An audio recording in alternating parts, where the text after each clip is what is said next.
sometimes I believe is a trauma response because we are grieving in that way. And a lot of clients are feeling that right now because the way to try to make sense of everything, right? Because you're not really sure what's happening, what's going to happen next. There's Yes. that uncertainty that is just on you constantly. And Yes. what I always try to like remind my clients is just take one step at a time. Today is a good day to be present and just be present for the day, and tomorrow will figure itself out as you're Mm. going.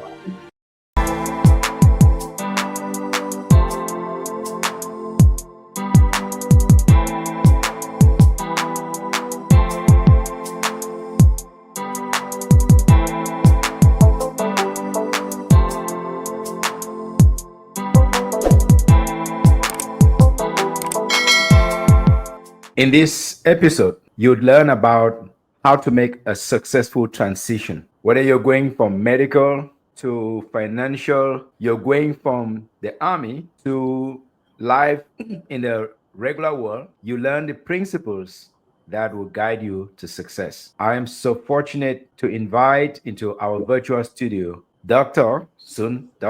Mayme Doumbia, whom I've known for a minute now, for quite a while. Yes, since Oregon, to share with us how did she transition from being in the army to being a professional leadership development coach and expert almost flawlessly. Most people struggle. She did not struggle that much. And it's my absolute pleasure to welcome. Hi, Mamie. Welcome to the Story Warrior podcast. Hi, thanks for having me. I would say there was no struggle in there. It wasn't an easy wrinkle, but I could definitely share some of the stories and experiences that made it seem as simple. Amazing, amazing. For those of you who are joining for the first time, this is the Story Warrior podcast, podcast that focuses on telling the stories of the unsung heroes with untold stories. People who are doing great work out there, but they don't necessarily stand from the treetops, from the mountaintops, and shout and yell to the whole world to know, to see their beauty, to see what they're doing. They're working quietly in the shadows. They're working quietly in the quiet places, changing communities, changing lives of people. You have gone from the army to private practice now, and you're doing very well because how do I know you founded Coaches of Color? Can you talk a little bit about Coaches of Color?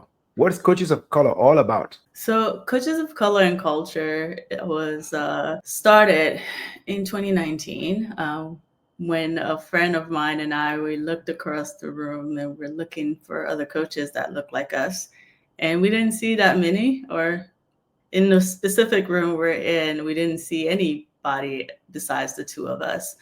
So what we did was we started seeking coaches in the area, and that was in Oregon actually, and looking to find ways that we can collaborate. So each time we'll invite a coach and we'll just meet. It was very informal initially, and after that, the pandemic hit us, and that space moved from, hey, we're just here supporting each other and helping each other grow their business, to how can we support you as a coach through everything you're going through with the life changes, because Mhm. you can't really confide in your clients. So you needed that space that you have other people around you who understand what you're going through. So the all of 2020 and 2021, that's what our space was. It was just a Mhm. space to just have that support. Mhm. In 2021, we decided that a lot of people are moving away from that, and we needed to pivot. And what we did there was to register for our 501c3, and our focus switched from just supporting our coaches' mental health to also supporting their businesses. A Mhm. lot of our coaches decided they had to go back to work, especially with the uncertainty. There was a lot of things hanging in the air. Virtual work came about. We didn't know what was going to like happen, especially right after the pandemic. So we started trying to offer business building for our coaches. A lot of coaching schools do offer this, but not a lot of them are very in depth to the place where you can come out comfortable feeling like a business owner, not just a coach. Mhm. And so that's where we start pivoting with Coaches of Color and start supporting our membership, helping them build their business, bringing speakers, creating the same space we started with, and like just being that support but focusing on how to help them grow moving forward. Very interesting. Yeah. We first met in Oregon. I said it's been a minute. Yeah. It's more than a decade. And at the time, I think you were still probably in the army. And at Mm-hmm. the time, I did not see in you the founder, the pioneer, the trailblazer that you are. So let's go back to the army. Was there something you consumed, you ate in the army that prepared you for the audacity to say, I am going to create a new group that can stand on its own feet and make its own mark on the world and make a dent in the world? Is it in the food? Is it in the regimental life? What is it about you making a smooth transition where most other people fail when they come out of a uniform group? I would say resilience was something that was really ingrained in me. And I always believed that people are attracted to specific career path because of their personality, and it Mhm, doesn't really change them. It just enhances who they are. mhm, And that's what I felt the army did for me. When I mhm, got in there, I served my time. I got out due to some health issues, and I had to figure out what I needed to do from there. And I went back to what I know, which was logistics. From the civilian side, it was very different. Where in the army, there was like a lot of teamwork, a lot of like opportunity to collaborate. In the civilian world, it was more everyone for themselves. mhm, And I was one to believe that we can't get what we need to go by mhm, ourselves. mhm. And I was also a strong believer that if there's no seat at the table for you, you just go and get a table, you put your seat there, and you call on the table to join you. So that's how I learned from that. Okay, okay. If there's no seat at the table, folks, story warriors, business owners, all of you creators out there, if you get into the boardroom, there's no seat, don't walk away. Go look for another table, drag it in, pull it in, and tell the people inside the room, I'm pitching my table here, and here's my seat. I want to listen in, I want to contribute. So that's basically what you did. That's hilarious, hysterical, but also very, very inspiring because primes us. It teaches us to not take no for an answer, which probably resonates with you because you talked about resilience. Don't take the fact that there's no chair to mean that someone else said you should not bring in a table. So you brought in your table, you brought in your chair, not just yours. You brought in several chairs for all the other coaches that have benefited from coaches of color and culture. Talk to us about who are the members of coaches of color and culture. I've participated, I've seen how it's been growing. But tell our viewers, tell our followers, because they may be future members, they may be future patrons, they may be who knows. But talk to us about how you created that movement, you created that organization, and other people are benefiting from it. Yeah, so like I said, in 2021, we pivoted to mostly business building. So Mhm, our members right now are like coaches, consultant, those, and you can see there's a, and let me see, not a deficiency, but sometimes you have coaches who've been in the industry for years and years, but they've been working on a referral base. Um, mhm, but now they're in this like space now where things have changed, digital marketing, and there's a lot of push mhm, to build your business out facing mhm. that they're like, I'm having to relearn all this because this is not something I had to do in the past. So Thank we you. have those coaches and consultant in our group. And we also have newer coaches that are just coming out of coaching school are like, yeah, I know how to coach now. That's great. What do I do with this now? Do I just build my website and people will come, or do I actually go out there and start working towards this? So we have members that are like coming right out of coaching school that need that guidance, that need that support to build their business, and just creating that mentality around like it's not just gonna come. It's gonna take time, and Mhm, coaching is a human and relationship business, and if you're mhm, not building those long lasting relationships, it's going to be very very challenging mhm. unless you already have those relationships before you got into coaching. I can imagine for someone just starting out, they'll be okay. Who is doing what for me? Especially if you're old school, maybe you're Gen X like myself. Uh, Digital marketing started to blossom in the last 10 years. Maybe you were busy working for someone else. You did not fully understand how to go out there and get business. So talk to us about, are the coaches that you're seeing naturally good at what they do, Mhm. or are they good at going to get business? So that's where the gap that we try to fill in, right? Because we are all great. I believe there's so many phenomenal coaches in our ranks that are, just would blow your mind if you give them the opportunity to coach them. Mhm. The part that sometimes may hold them back is actually going there. Mhm. And for some reason, for coaches, a lot of coaches have a hard time talking about themselves. Yes. And that's something I never understood.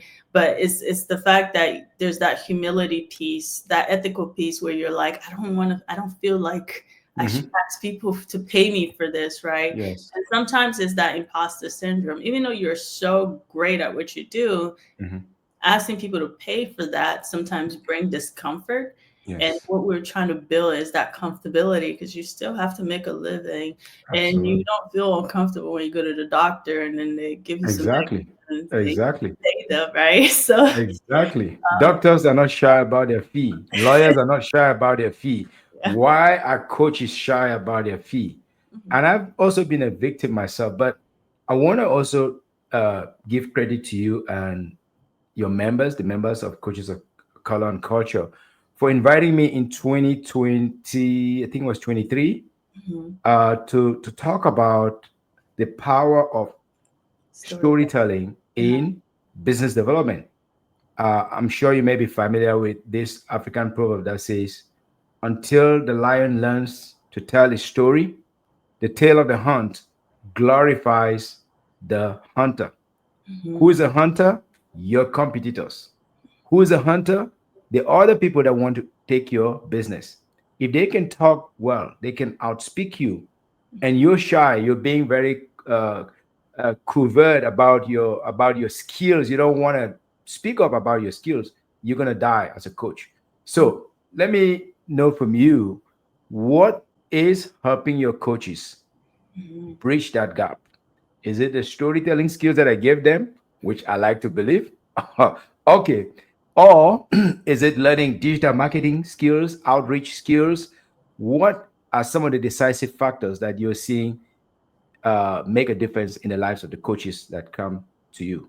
It's a combination of a lot of different things, right? We try to work with people on what makes them, like, what gives them joy, what they're comfortable doing. We don't want to push people out of their comfort zone and then Mhm. they get resentful to doing the things they don't feel comfortable doing. So those that don't like digital marketing, well, then are you comfortable going out to networking event and Mhm. talking with other people? Mhm. And if you do love digital marketing, like, even more kudos to you. But to your point, storytelling, it weeds into all this because you have to be able to tell the story, your Yes. story, that people Mhm. can identify with to want to Yes. work with you. So, Yes. yeah, I'll say a combination of everything. Okay, thank you. I'm glad that even though I was on vacation, I was calling in from a hotel room. It wasn't the best of We really locations. appreciated I that. hope somebody picked up something, but otherwise, Absolutely. it is very clear.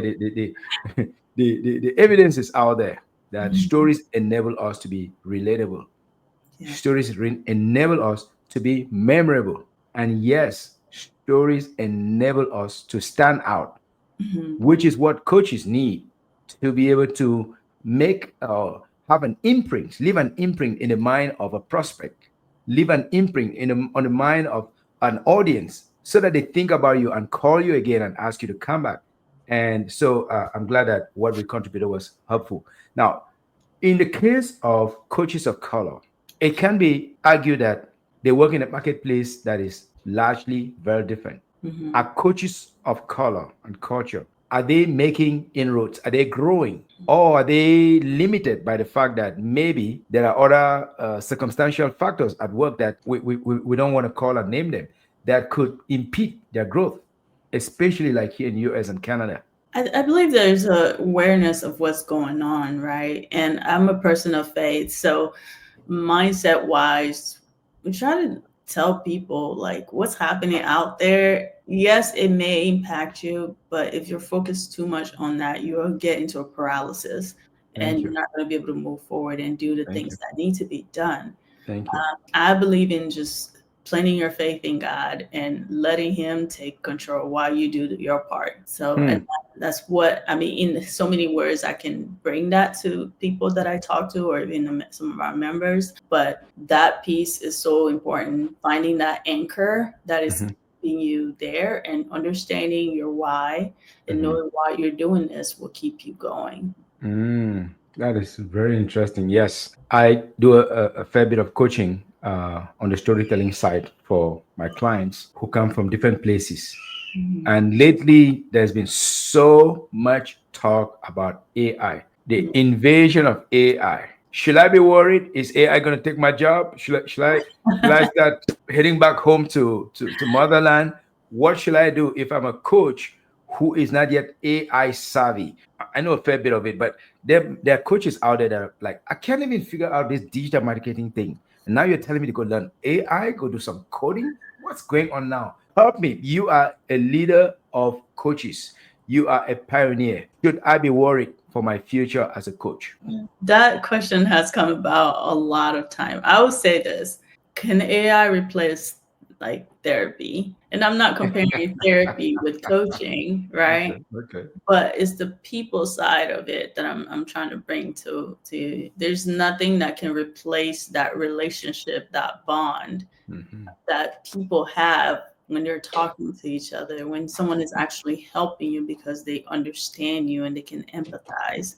Um, that to me just encourage us to become better at our craft as coaches and increase our ability to serve people better.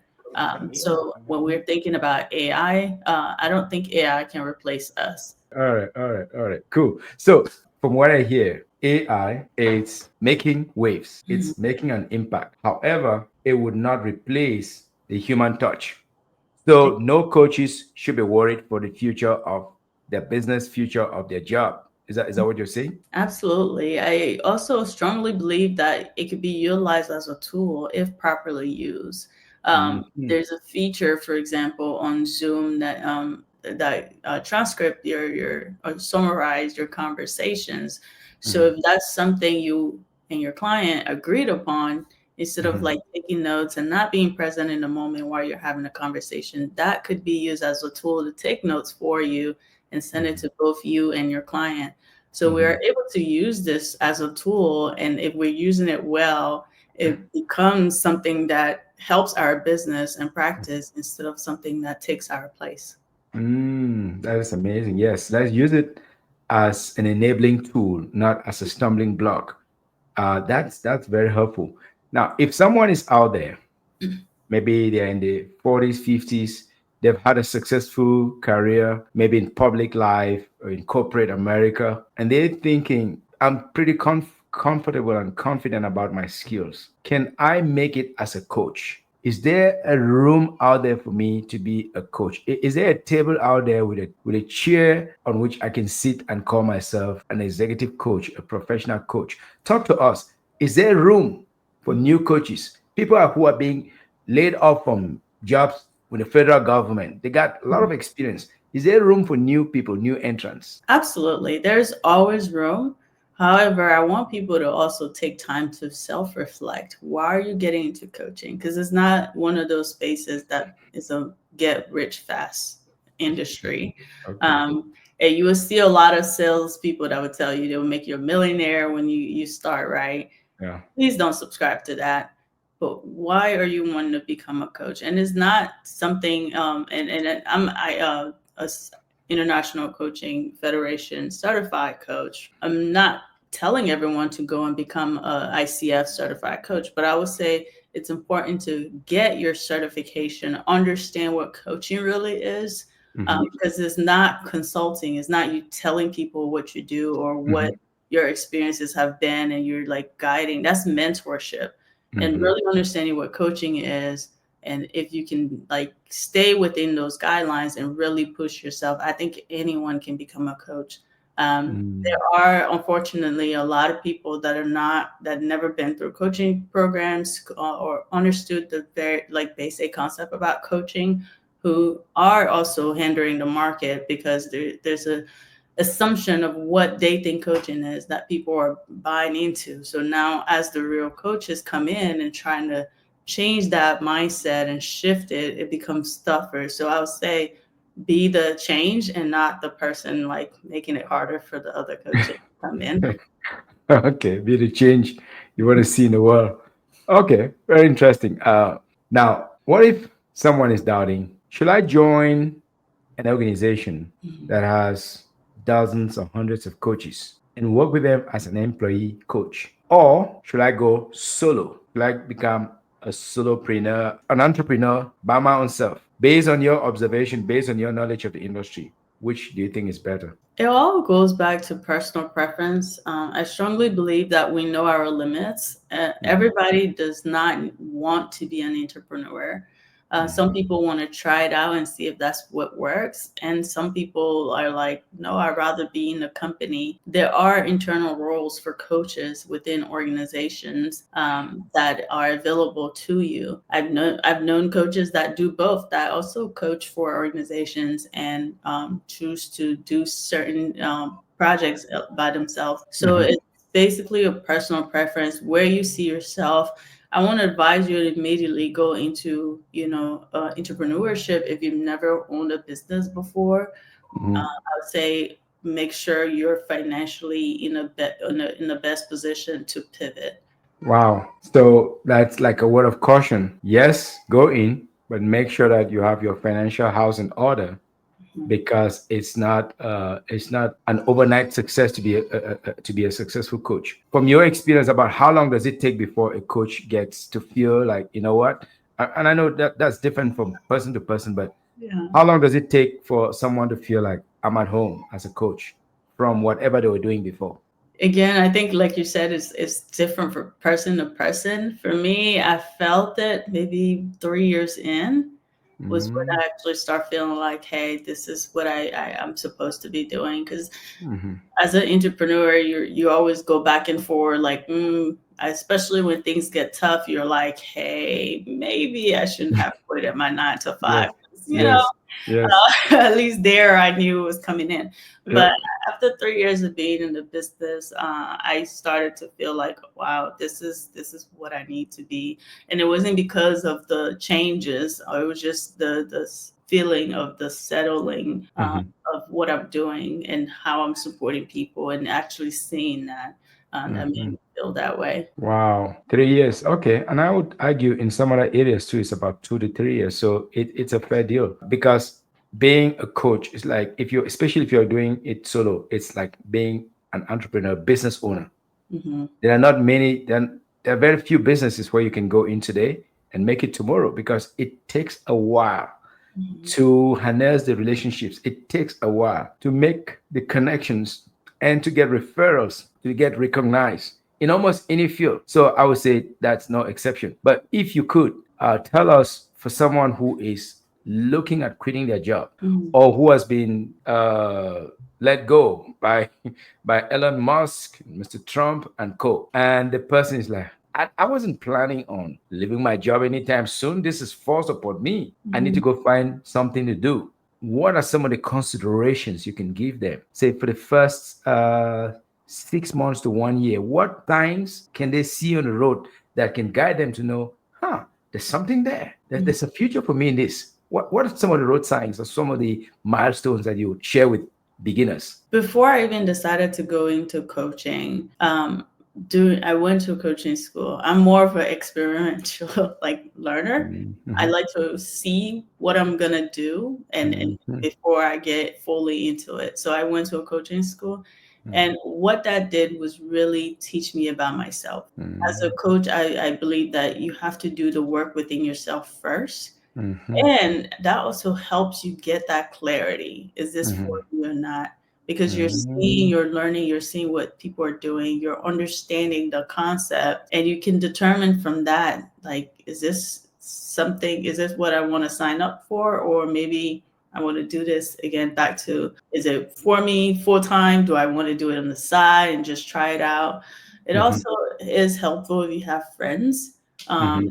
And again, back to going to get certified, getting a coaching training and things. If you have friends that you can just experiment with and Mhm. have them give you feedback on what you're doing right, what you could use help on, and using your community as that platform that would support you. But Mhm. I would encourage you first go to the training and see if this is even something you can do, because Mhm. if you're not really prepared to work on yourself, it's hard for you to do the same for others.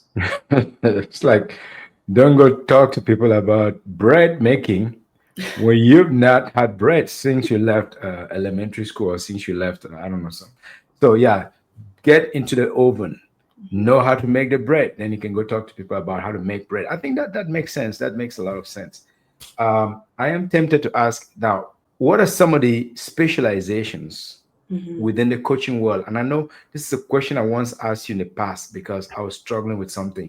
And being that, full disclosure, not a formally trained coach, Mhm. an educator at heart, right from who knows, from way, way, way back. So all I felt like, if I can explain a concept to someone, whether they call it coaching, training, or education, I was happy to lean in from that direction. But I know that coaching is a very specialized field. So, do you mind to talk about some of the major classifications that are out there that people can consider as they think about starting a career in coaching field?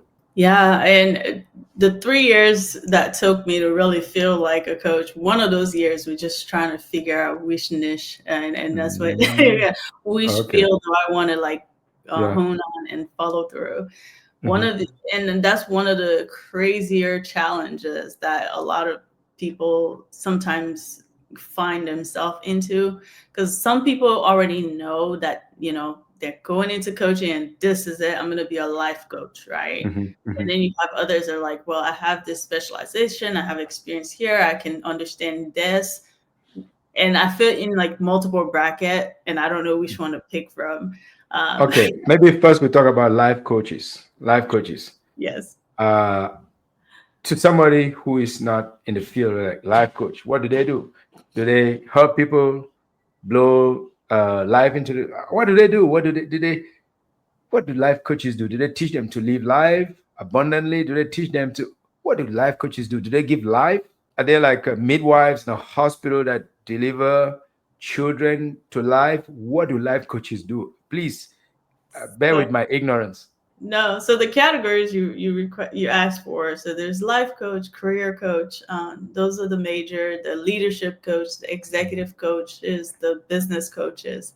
Mhm. Life coach is usually someone that helps support you through maybe life experiences. Mhm. Let's say there is a grief coach who, if you have someone that you lost and you need to talk to a coach, they walk you through that. A career Mhm. coach really is very self-explanatory. They are people that help you, you Find a know, job.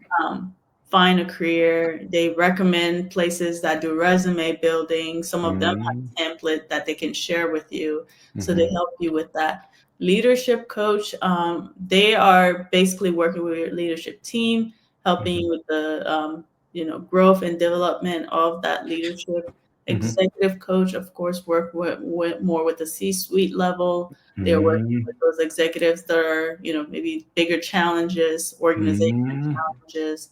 And then business coaches will focus on helping you build your business. Mhm. If you're trying to start something like coaching. So a business Mhm. coach would be very helpful in how Mhm. to scale your business, what you need to do, what are the things that you haven't thought of, and maybe challenge you to really see is even if this is even the business for you.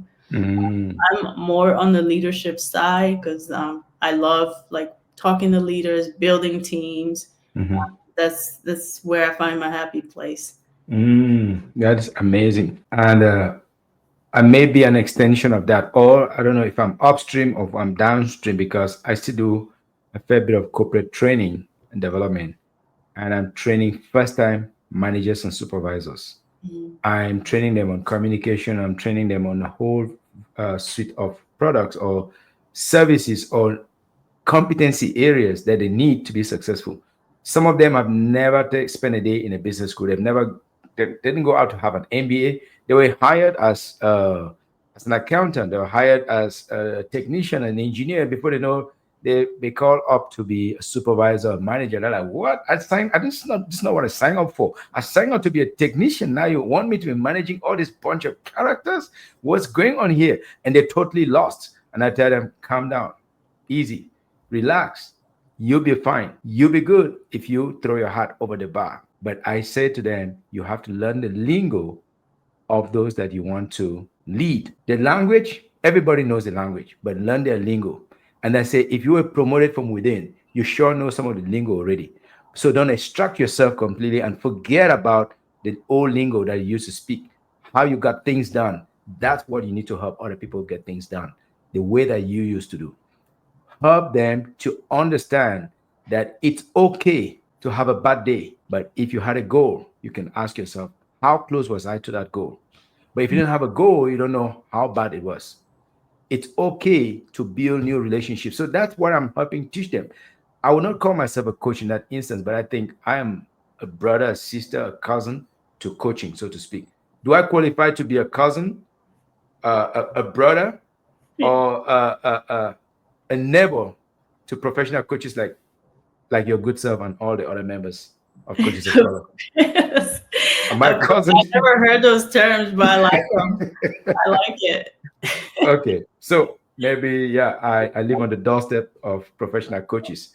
So I don't know. In that case, if you had to categorize me, would you say I'm a life coach, a leadership, a career, executive, grief, or business? I'm thinking maybe it's closer to the one that you do. Maybe I'm wrong. So tell me, like you mentioned, you work with the teams.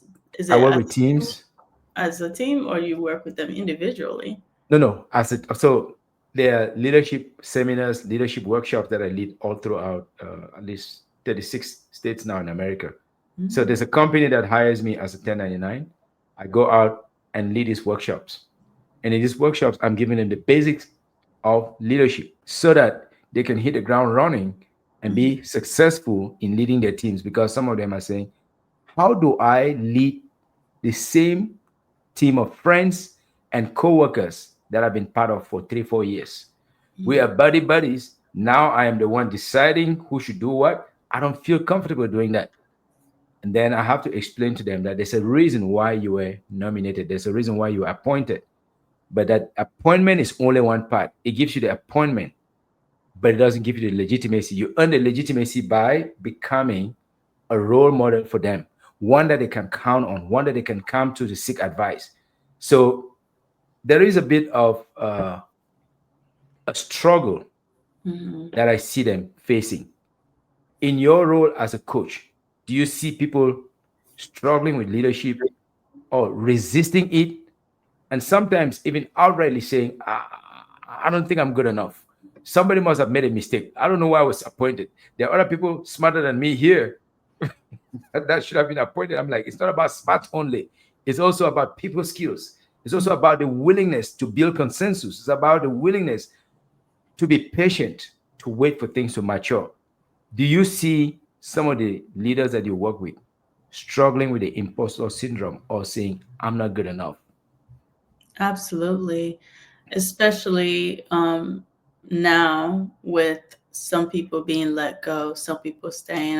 I believe this started in the early 20, actually in mid 2020, when Mhm, people were shuffling what the workplace looked like, trying to mhm, understand what's going on. mhm, And then you had that mass quit in 2021, and people were like, mhm, okay, well, what's going on? And then you have layoffs back to back to back to back. So mhm, why was that the one who didn't get let go? mhm, Right? You get into this grief of, you know, you stayed, and then your friends that are not there anymore, who mhm, you felt like were brilliant and smart, are mhm. not there. So there's that imposter, like, well, am I good enough? Am I going to get chopped next? Because I mean, they were smart and they're gone. I've seen this happen to others. Yeah. So it's sometimes I believe is a trauma response. because we are grieving in that way, and a lot of clients are feeling that right now because it's Mm-hmm. the way to try to make sense of everything, right? Mm-hmm. Because you're not really sure what's happening, what's going to happen next. There's Yes. that uncertainty that is just on you constantly. And Yes. what I always try to like remind my clients is just take one step at a time. Today is a good day to be present, and just be present for the day, and tomorrow will figure itself out as you're Mm, going. yes. Yes. I agree with you. I tell them take it one day at a time, but know the direction in which you're going. Mhm. Know where you're heading, because if you don't know where you're heading, it'll be hard for your team to come along. So I tell them, let your team know where you want to go and help your team to understand there'll be tough days ahead, but that should not dissuade us from making strides. That should not stop us from marching forward. So that's one of the things that I tell them, and I'm glad that it's about the same thing that you're also coaching them to acquire the same kind of understanding. Now, you are trained as a psychologist. Am I right? Organizational, yes. Organizational There's psychology. a, Okay. there's a little beef there because there's clinical psychology. Okay. Yes. Yes. Yes. No. No. Not so much those ones that are feeling unstable up there, but more those that are within organizational psychology. I bet it is helping you 10,000 times to settle into the world of coaching and dealing with leadership. Mhm. Is that helping you or is that not helping you? Oh, absolutely. It's industrial organizational psychology. It's a long title. I don't know who came up with it, but those. Must be Abraham Maslow. I don't know.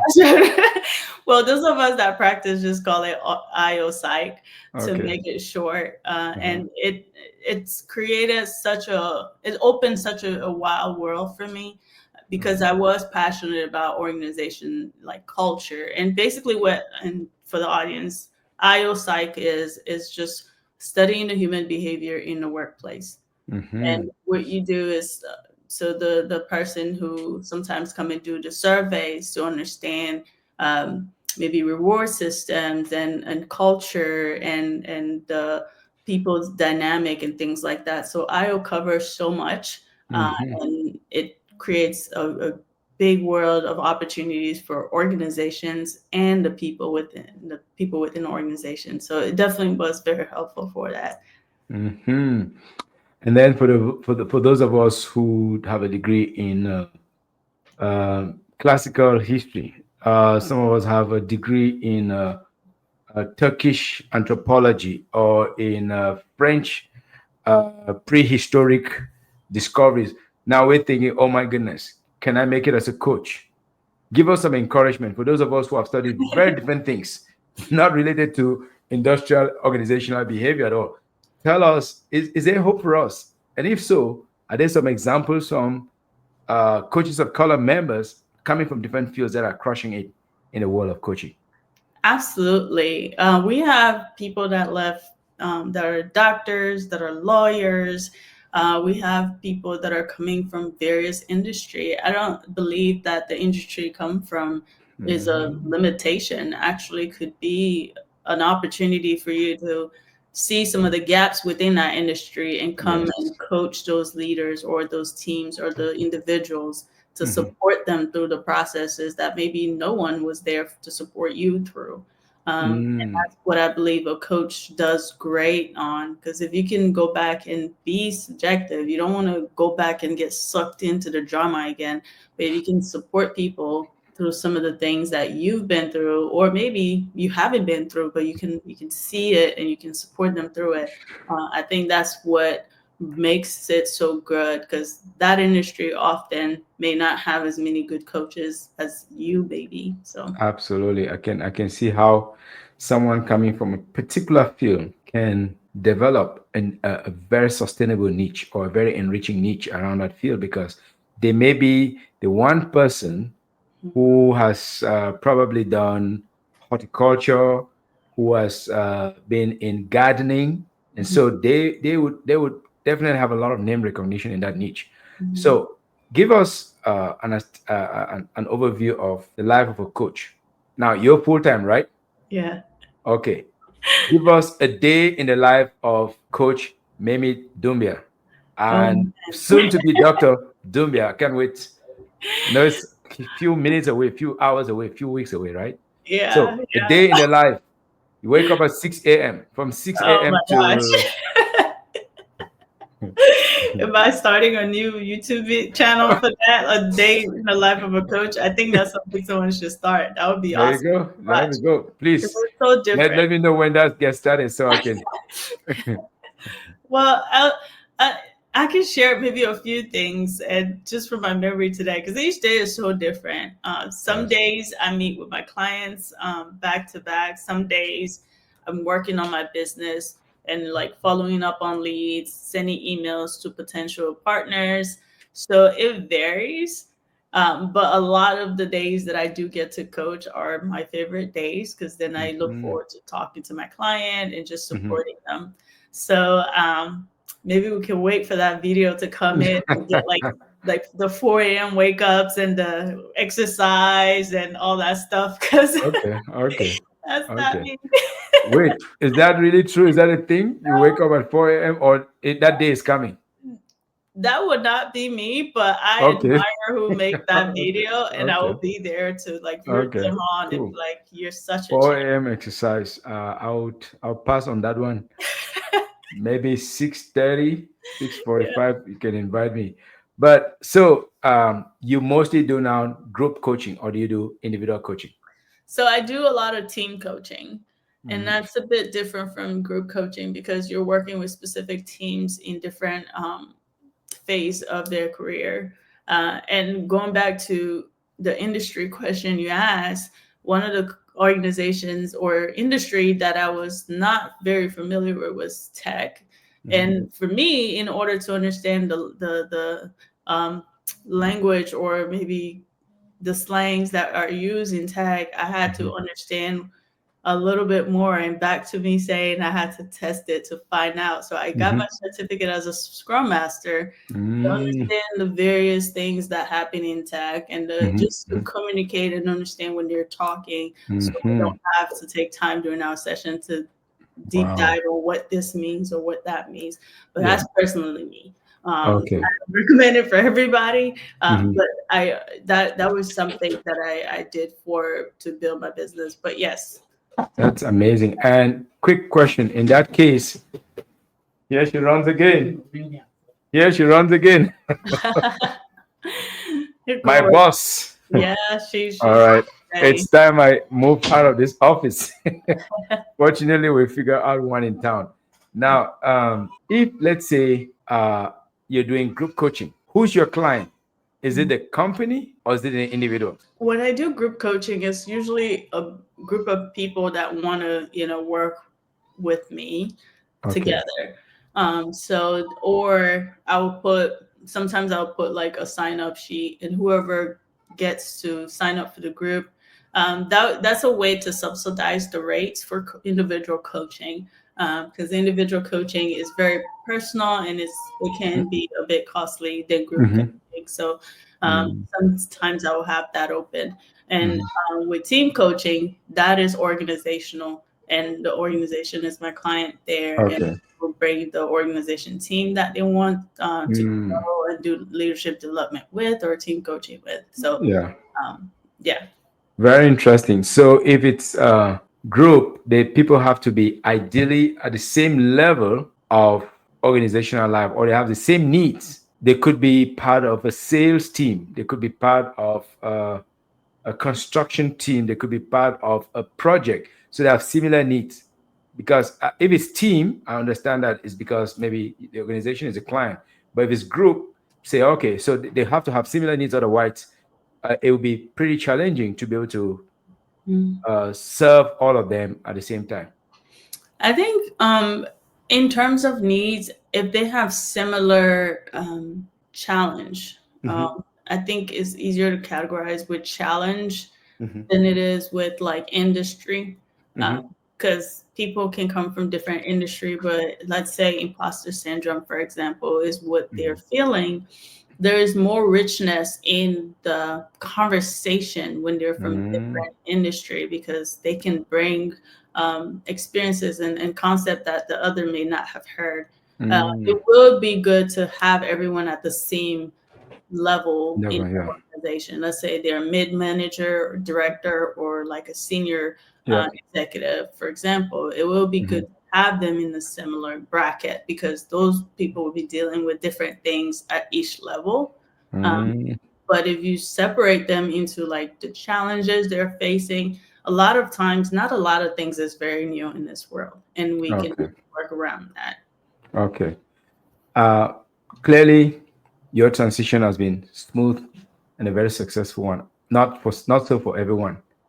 What would you say are the three guiding principles or three important considerations Mhm. that people should take into account when they're planning a move from, say, I've been let go, I want to start something new, or I'm phasing out of the army like you did, I want to go out into uh, business ownership. What are three guiding lights, three principles that you want to share with people so that they can be as successful as you tomorrow? I would say resilience, grit, and faith, or whatever anchors you, right? Resilience, grit, and faith. Wow. Okay. And there's some people that don't have faith.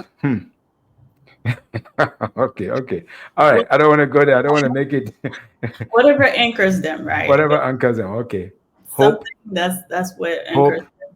hope, uh, family. Okay, whatever anchors them. Thank you so much. Now let's begin to wrap up here. Let's. There is an event coming up that I understand coaches of color are promoting. What is that event, and who should care about it? So, who should care about it is anyone Yes. interested in coaching, anyone interested in getting coached. So, our events is usually open to the public. Everything that we share is relevant to someone. We talk about, business development. We talk about the coaching itself, and then we talk about, just like you were there at one of our events, the art of storytelling. That is not limited to just a business owner. So our event this year is going to be in October 3rd. We have a conference. It's called Beyond Diversity: Redefining Human-Centric Coaching for an Era of Innovation and Inclusion. So those that Hmm. are still wondering about, the AI piece, we may be touching up on that. So if you're Okay. interested in Okay. learning how to bring that to your business, or as a consultant, or as a coach, or even as an individual in the workplace today, we'd love to have you there. Where is that going to be? Is it virtually? Is it in person? And which city? Which state? Which is it a Caribbean island? Are you going to Cayman Islands so we can start looking for tickets? It's going to be virtual, but the city that we're gonna have um, a networking event that after the conference, and that's Mhm. gonna be in Dallas, Texas. Um, Okay. yeah. Okay. Dallas, Texas. All right. That sounds like something I can get to. Okay. I can certainly, if it's Dallas, I can make my way across town. I think I can figure out my way with the help of a GPS. All right. Is there, says free access? Unfortunately, not. More All right. information Talk coming to us out. about that. Talk to us about that and how can they get access to that? So I will be sending you like the registration piece for it. Mhm. Members get a discount. So if you're a member of Coaches of Color and Culture, you get a discount to attend our events. You get the monthly events will be free to you, except the conferences. Of course, that's where you get your discount. And we'll send you all that information. So those that are wondering and will want to join us for that conference, would love to have you. It will be virtual, but we will have a in-person networking event to celebrate that evening. Mhm. Okay. How much is the entrance or the access fee? Did you mention that? No, so that is pending. Our team is still working on all the marketing materials before we send it out. So you should be seeing that in early May is when Okay. we're going to launch that And your link, your website is coaches of color in and culture. culture dot com dot go Dot com. dot com. Okay, glass.com is still coming. It's coming towards us. All right, that's cool. Um, Maybe I'm absolutely delighted that you were able to make time, knowing how busy you are and knowing that you're serving so many. About how many people are now in Coaches of Color and Culture now? We have over 150 people in our list, and we're still growing, Continues to grow. still building, and Continues to grow. yeah. Amazing, amazing. Okay, so if let's say you go to an event Hmm. full of diversity, people from all over the world, food from all over the world in the Dallas Fort Worth metropolis. And you walk in, there's a table, you see there's Senegalese jollof, there is Liberian jollof, Hmm. there's Cameroonian jollof. Okay. I'm not going to talk about Nigerian and Ghanaian jollof because they're already too high up. They're a little bit too power drunk. Which of the Senegalese, Liberian, and Cameroon, which one would you more likely You take? know, Liberia has the best jollof. You know, actually, this is proven in Atlanta and all the Afrocentric festival that they had, the food competition. Liberian always came on top. No kidding. Not Yeah, Senegal. yeah, no, not Wow. Liberia has the best jollof. That competition is about to get really, But, really, really, but I really. don't think Liberia care for the competition because they know they're winning. That Okay, was all right. they That's leave it that's they leave it to Nigeria and is it Ghana to keep Ghana? knock Ghana to figure out. tear each other down. Well, I don't know about that. I cannot think highly of Senegalese jollof. I also Yeah. think very highly of Cameroon jollof, but I'll leave it at that. Now, the other question I have is, what's your superpower? What is my superpower? Yes. My ability to be present. Hmm. Hmm. Where did that come from? Is it, I suspect it's from your mom or Hmm. from your sisters, whom I know are very, very present, very, very thoughtful people. So where did that come from? Or is it from the army? I'll say a combination of everything, life experiences, growing up amongst like a lot of siblings Hmm. and my parents. They're just amazing people. So I think it's a Mm. combination of all those things that made me who I am today. So Okay. yeah. Cool. Kudos to your mom, whom I know. It's an amazing, amazing lady. What would you say are your top two favorite books that have opened up your mind and made you a better person? Evidence that deserve a verdict. That is Evidence that deserves a verdict. Is that the name of the book? evidence that let me show you. Evidence that demands a verdict. Wow. So I never it's heard by about that. Josh McDowell. I'm not sure if Mhm. this is showing well. And I'm still reading this book, by the way. I'm Wow. always, Evidence that demands a verdict. Give yeah. us an overview of what you've read so far. What is it about? So it's basically about an atheist who went on a journey to disprove that Christ is Christ, and Wow. he encountered Christ on that journey. No kidding. Yeah. What's the name of the type of the author? Josh McDowell. Okay, interesting. I never heard about it. Is there a second one? Is there a second Of course, the title? Bible. The The Bible Bible. has always Okay. been Okay. my favorite life book. Okay. Perfect. And this is probably the last one, if you're okay with it. You said if there's no chair at the table. Hmm. Now I want to say there are four chairs at the table. Hmm. As you walk in, there are four chairs. The first chair is standing within a triangle. Okay. The second chair is standing within a square. Hmm. The third chair is standing within a circle. And Hmm. the fourth chair is standing within a squiggly, twisted, kind of like no shape. Which of these chairs, these four empty chairs at the table, would you be more inclined to sit on? Is it the triangle, the square, the circle, or the squiggly? Hmm. I have so many questions, but I guess I need to answer the questions You, first. well, yeah, you can answer first, then we can talk about it. You can answer the other question. Yeah. I'll say the circle Okay. Why the circle? is infinite. All right. According to the science of psychogeometrics, not Yeah. me behind that, some other person, she says the people who like a circle are people who know how to get along with people. They tend to make careers, they tend to go into careers such as social work, They are people centered. They also comfortable with getting approval. And those that go into the squares, those are the accountants. Those that go into the triangle are the CEO type, very task centered. And those Mhm. that go on the squiggly are inspiration and creative types. So anyway, I could share more with you about that, but I found it to be interesting that most of the people that are coming, we see a lot of squigglies. We see quite a good number of circles too. And every once in a while, we get a square, and every once in a while, we got a triangle too. That is fascinating. What was the squiggly again? Squiggly is the creative ones. The Oh, I see. creative ones, those that don't want to be boxed. There's so there's one lady that came here. Hmm. She's into uh, fintech, and clearly Hmm. I could tell that she was going to be squiggly, and without hesitation, she said squiggly. I've What had was like your three or guess for four. me? Your get my guess for you was going to be very much circle, or to a limited extent, maybe the square. It's a square. The square Interesting. is do it right, like the accountants make sure. I guess that you're a perfectionist, so but maybe your sense of I am so far from perfectionism. well, maybe I'm wrong, but that's what I was thinking. Yes. So Yeah.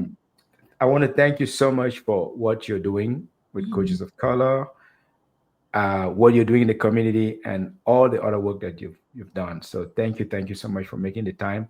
Even though the challenges, the times are not the perfect ones, given what you're going through, but I really want to applaud you for making the time to come and share with these people who are in who knows where. We know that we get 20, 30,000 people watching every month on different platforms, and we're grateful to you for taking the time to come and share your brilliance with us.